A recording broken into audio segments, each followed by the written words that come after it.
Hello friends, आज की class में हम लोग देखेंगे फास्फोरस इंडस्ट्री के बारे में कि फास्फोरस इंडस्ट्री क्या होता है। इसके अंदर हम लोग क्या क्या पढ़ने वाले हैं, हर एक चीज़ को हम लोग इस लेक्चर के थ्रू समझेंगे। ठीक है, तो चलिए टाइम गवाए बिना हम लोग जो है अपना क्लास स्टार्ट करते हैं। तो आज का टॉपिक है हम लोग का, सर थंबनेल में दिख चुका है कि आपका टॉपिक क्या है। सीधा लाइन पे आओ, बात करो आगे और पढ़ाना शुरू करो। ऐसा आप लोगों ने अभी मन में कहा होगा।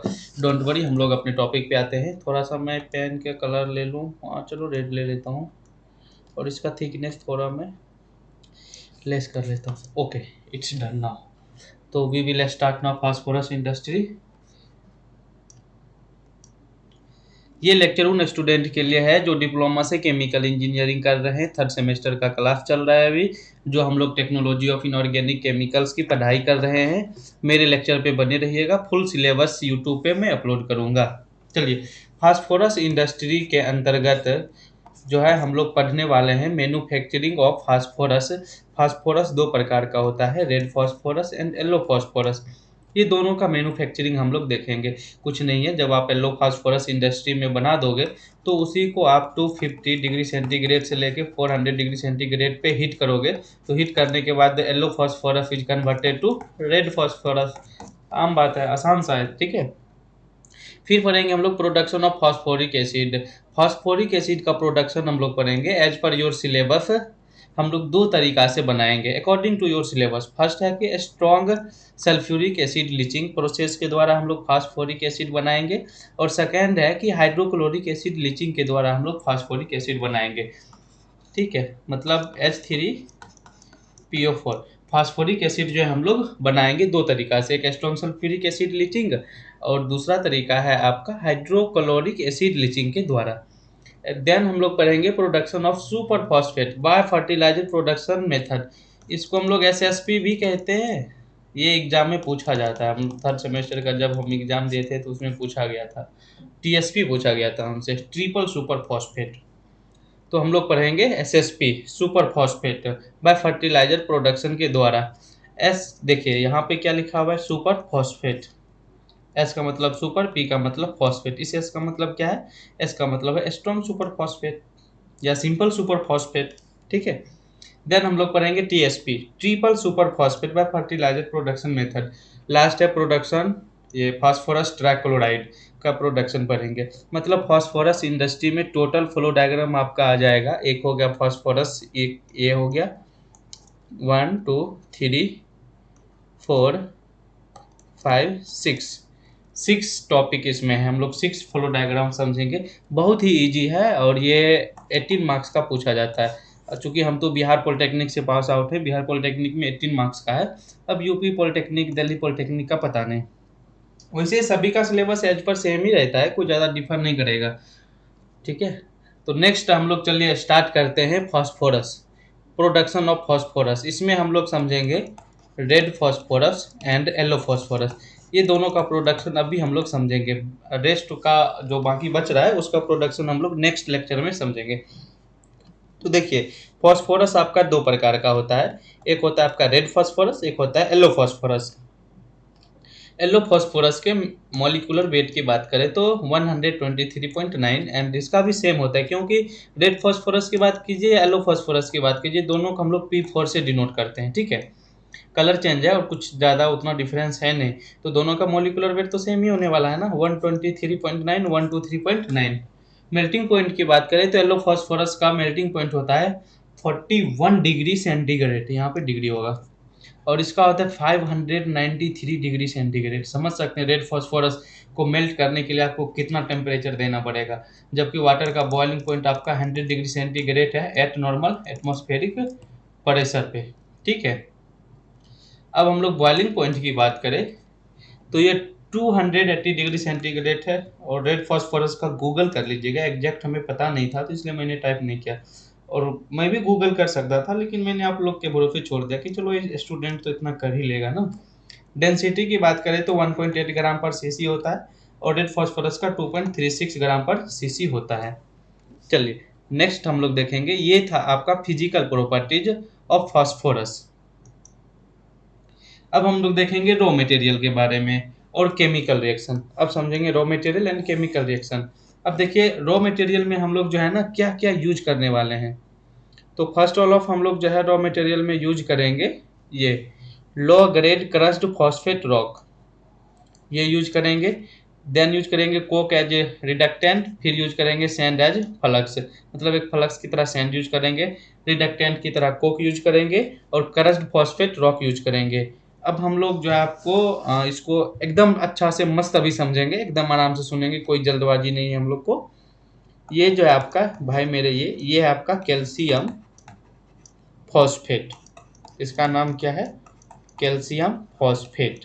ठीक है, low grade crust phosphate rock को कैल्शियम फॉस्फेट के नाम से जाना जाता है, जिसका जनरल फॉर्मूला होता है Ca3PO4 का होल ट्वाइस। देन हम लोग बात करेंगे कोक का। ठीक है, कोक जनरली कार्बन को ही कहा जाता है। ठीक है मेरे दोस्त, ये कार्बन ही है जिसका सिंबल सी होता है। सैंड की बात करें तो इसका मीनिंग जो है ना सिलिका से है। किससे है दोस्त, सिलिका, सिलिका जिसका मॉलिक्यूलर फॉर्मूला SiO2 होता है। अब देखिए केमिकल रिएक्शन में हम लोगों ने इसी का यूज किया है।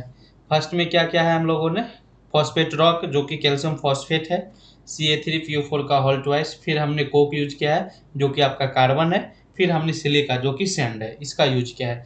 जब ये तीनों आपस में रिएक्शन करते हैं तो आपको येलो ग्रेड जो है, ये येलो ग्रेड फॉस्फोरस मिलता है, और ये एज अ डस्ट है आपका, ये डस्ट के फॉर्म में रहता है। ठीक है, कैल्शियम सिलिकेट जो है आपका डस्ट के फॉर्म में रहेगा, और ये कार्बन मोनोऑक्साइड है। वैसे भी जब आप कार्बन को ऑक्सीजन की उपस्थिति में एयर में छोड़ दोगे ना फुल एटमॉस्फेयर में, तो वो CO2 बन के उड़ने की कगार पे रहता है। देन क्या करेंगे, जब आपका येलो ग्रेड फॉस्फोरस मिल जाएगा, डेट मीन्स येलो फॉस्फोरस मिल जाएगा, तो उसको अपना 250 से 450 डिग्री सेंटीग्रेड के टेम्परेचर पे हीट करोगे, तो यही येलो ग्रेड फॉस्फोरस जो है रेड ग्रेड फॉस्फोरस में कन्वर्ट हो जाएगा। ये ओवरऑल था आपका raw material and chemical reaction. अब हम लोग बात करेंगे फ्लो डायग्राम पे, इसको कैसे मैन्युफैक्चर किया जाता है। ठीक है, ये आपका है फ्लो डायग्राम, किसका, प्रोडक्शन ऑफ फॉस्फोरस का। ठीक ना, तो सबसे पहले देखिए ये आपका फॉस्फेट रॉक है। ठीक है, फॉस्फेट रॉक है, और ये जो इक्विपमेंट मेरे दोस्त आप देख रहे हैं इसका नाम गारेंडर है। गारेंडर आप लोग मैकेनिकल ऑपरेशन में पढ़ेंगे इसके बारे में, जॉ कर्सर हो गया, गैरोट्री कर्सर हो गया, डॉज कर्सर हो गया, इस सब के द्वारा जो है ना बड़े बड़े मतलब कोरस पार्टिकल को इंटरमीडिएट या फाइन पार्टिकल्स में कन्वर्ट किया जाता है, ब्रेक करके कन्वर्ट किया जाता है। बॉल मिल, रोल मिल, सारे पढ़ने वाले हैं आप लोग। ठीक है, तो इस ग्राइंडर में हम लोग फॉस्फेट का रॉक डालते हैं, रॉक फॉर्म में फॉस्फेट रहता है आपका, वो डालेंगे और कोक को डालेंगे। ठीक है, तो ये ग्राइंड होके आपका सिंटीरर, सिंटीरर में जाता है। सिंटीरर का काम एकदम आराम से समझिए, कोई जल्दबाजी नहीं है। देखिए सिंटीरर का काम क्या है, सिंटीरर में इधर से देखिए एयर ऐड किया जा रहा है, इधर से आपका फॉस्फेट रॉक आ रहा है और कोक आ रहा है। क्या क्या आ रहा है, देखिए फॉस्फेट रॉक आ रहा है, कोक आ रहा है और एयर आ रहा है। ठीक है, तो सिंटीरर क्या करेगा, ये सब को कॉम्पैक्ट करेगा। मतलब मेरे दोस्त यहाँ से देखिए ये कट के इसमें आ रहा है ना, क्रश होके सिंटीरर में आ रहा है। मान लीजिए आपका फॉस्फेट रॉक जो है ना इस प्रकार का, इसे इसे शेप में आपका इसमें आ गया सिंटीरर में, इधर से कोक भी आ गया। तो कोक सिंटीरर मतलब कोक जो है ना, कोक इस फॉस्फेट के साथ मिलके एक शेप लेगा, यहाँ पे एक शेप को लेता है। अब दोनों का मिक्सचर होता है, दोनों का मिक्सचर मिलके एक कॉम्पैक्ट शेप को लेगा यहाँ पे। ठीक है, सिंटीरर में एक तो हो गया कि सब मिलके यहाँ पे एक शेप को कंटेन करता है, और दूसरा क्या है कि इसकी इलेक्ट्रिक रेसिस्टिविटी जो होता है, करंट पास करने की क्षमता, ये इंक्रीज हो जाता है। समझे, अब देखिए करंट पास करने की क्षमता को इंक्रीज कर दिया, और सारे पार्ट्स मिलके यहाँ पे कॉम्पैक्ट होके एक सभी पार्ट का एक शेप यहाँ पे तैयार होता है सिंटीरर में। इसका दो काम है, एक क्या काम है आपका कि इलेक्ट्रिसिटी पास करने की क्षमता को बढ़ा देगा, दूसरा काम है कि सभी को एक शेप में डाल देगा। यहाँ से शेप मिलने के बाद इसको स्किन में डाला जाता है।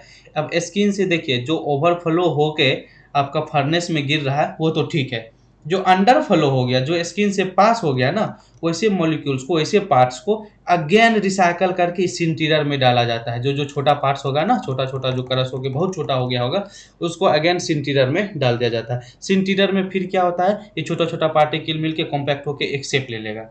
जैसे ये शेप लिया, फिर इस स्किन पे उसको फिर से गिराएगा, स्किन पे जैसे गिराएगा तो ओवरफ्लो होकर वापस जो है इलेक्ट्रिक फर्नेस में वो गिर जाएगा। अब देखिए यहाँ पे इलेक्ट्रिक फर्नेस में जैसे ही गिरेगा तो यहाँ पे सारा रिएक्शन हो जाता है। यहाँ पे रिएक्शन होने के बाद आपको येलो फॉस्फेरस जो है इलेक्ट्रिक फर्नेस में ही मिल जाता है। इलेक्ट्रिक फर्नेस जो है 3 फेज का होता है। यहाँ पे तीनों फेज जो ये देख रहे हैं ना, एक प्रकार का कैथोड की तरह ये वर्क करता है।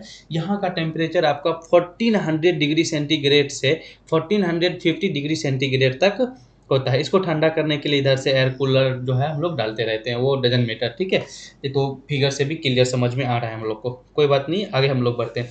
अब देखिए यहाँ पे रिएक्शन सक्सेस हो गया। यहाँ पे हम लोग को जो है P4 मिल गया और CO मिल गया और डस्ट मिल गया। डस्ट का मतलब क्या, डस्ट का मतलब क्या, ये मिल गया आपको CaSiO3, ये सारा पार्टिकल्स को मिल गया। अब देखिए हमको सिर्फ और सिर्फ मतलब है P4 से, ठीक है। अब हमको तो मिक्सचर मिला है ना मेरे दोस्त। अब क्या करना है ना, बस इस मिक्सचर से किसी तरह CO और डस्ट को अलग करना है। तो इस डस्ट पार्टिकल्स को रिमूव करने के लिए हम लोग इसको डालते हैं इलेक्ट्रोस्टैटिक प्रिसिपिटेटर में।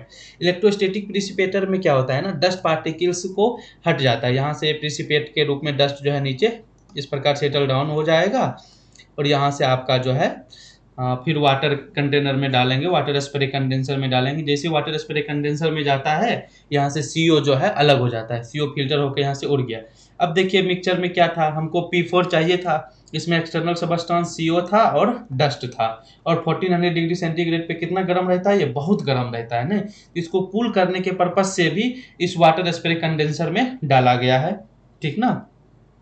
और यहाँ पे डालते यहाँ से क्या हो जाता है, CO अलग हो जाता है। इलेक्ट्रोस्टैटिक प्रेसिपिटेटर से आपका डस्ट रिमूव हो गया और वाटर स्प्रे कंडेंसर से आपका CO रिमूव हो गया और यहाँ पे कूल हो गया। फिर ये आपका है येलो फॉस्फोरस स्टोरेज। यहाँ पे आपको येलो फॉस्फोरस को स्टोर कर लिया जाता है। यहाँ पे आपको जो है येलो फॉस्फोरस फाइनली प्राप्त हो जाता है। अब मैंने कहा था कि जब येलो फॉस्फोरस आपको प्राप्त हो जाएगा तो येलो फॉस्फोरस को कुछ नहीं करना है, बस आप गर्म कर दीजिए 250 से 400 डिग्री सेंटीग्रेड तक का टेम्परेचर दीजिए। ये गर्म होकर आपको ऑटोमेटिक रेड फॉस्फोरस दे देगा।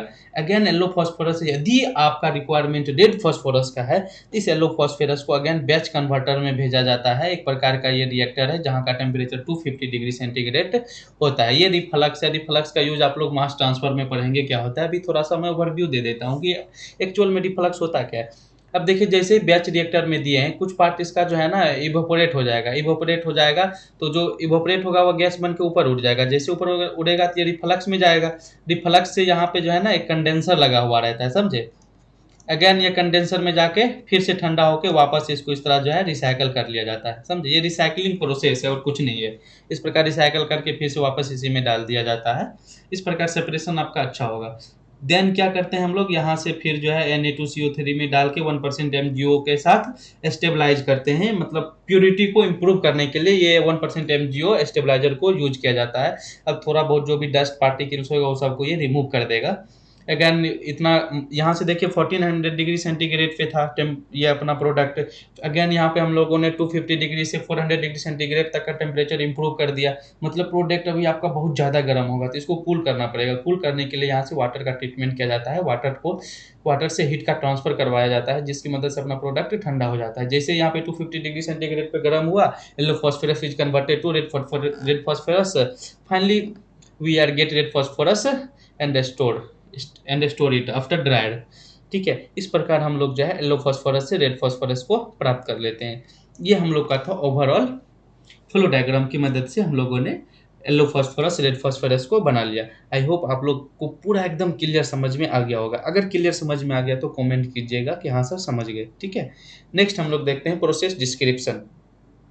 कुछ ने प्रोसेस डिस्क्रिप्शन में मैंने वही लिखा है जो अभी आप लोगों को मैंने समझाया है। अगर कोई स्टूडेंट ऐसे हैं जिनका थोड़ा प्रॉब्लम है, लैंग्वेज बना नहीं पाते हैं, तो उन स्टूडेंट के लिए मैंने प्रोसेस डिस्क्रिप्शन को पॉइंट वाइज लिख दिया है। जरूरी नहीं है कि एग्जाम में आप एज इट इज इसी पॉइंट को लिखें। अगर इस पॉइंट को लिखेंगे तो नंबर फुल मिल जाएगा। अगर ऐसा नहीं भी लिखते हैं तो कोई दिक्कत नहीं है, लेकिन मैं ये सजेस्ट करूंगा कि जो भी स्टूडेंट प्रोसेस डिस्क्रिप्शन लिखते हैं वो पॉइंट बना के लिखे। इस प्रकार का पॉइंट, इस प्रकार का पॉइंट में लिखे। एक ही बात नहीं कि एक लाइन लिख दिया, ये इस प्रकार नहीं, पॉइंट वाइज लिखे, अच्छा मार्क्स मिलेगा। अब हम लोग मेजर इंजीनियरिंग प्रॉब्लम की बात करें तो सबसे बड़ा प्रॉब्लम होता है इलेक्ट्रिक फर्नेस डिजाइन करना। वहाँ का टेम्परेचर 1400 डिग्री सेंटीग्रेड रहता है, समझ रहे हैं। बहुत हजारडस इंडस्ट्री है फॉस्फोरस इंडस्ट्री। वैसे केमिकल इंडस्ट्री हजारडस इंडस्ट्री है। Control and operation of furnace है हो गया, सेफ्टी इन हैंडलिंग फास्फोरस हो गया, फिर कोरोजन का बहुत बड़ा समस्या होता है इसमें। तो ये ओवरऑल था हम लोग का phosphorus, yellow phosphorus, red phosphorus. बहुत जल्द हम लोग लेके आ रहे हैं आपके लिए फास्फोरिक एसिड का वीडियो। ठीक है, अब हम लोग देखेंगे फास्फोरिक एसिड को किस प्रकार हम लोग सल्फ्यूरिक एसिड के लीचिंग के द्वारा बनाते हैं। Thank you so much.